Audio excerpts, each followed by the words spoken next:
In Clay County are cleaning up tree limbs and debris from their homes following yesterday's storm. Shatanya Clark joins us now with details on one family whose roof was just blown away.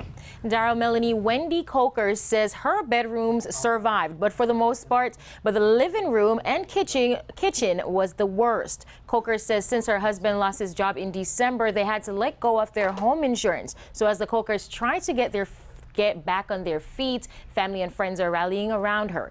The Cokers have lived there for 20 years, and this is the fourth tornado to pass by, but not with the damages such as this. When you first walk up, it's really devastating to see your home in that state because you know that it's pretty much going to be a rebuild.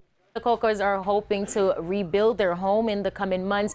And Melanie, Daryl, right before we got to the Cokers' home this afternoon, about 15 students from Petrolia High School, where she teaches, traveled on the school bus to help pack up things from her home. That is wonderful. Okay, Melanie, or Shatanya, I'm sorry. Thank you very much.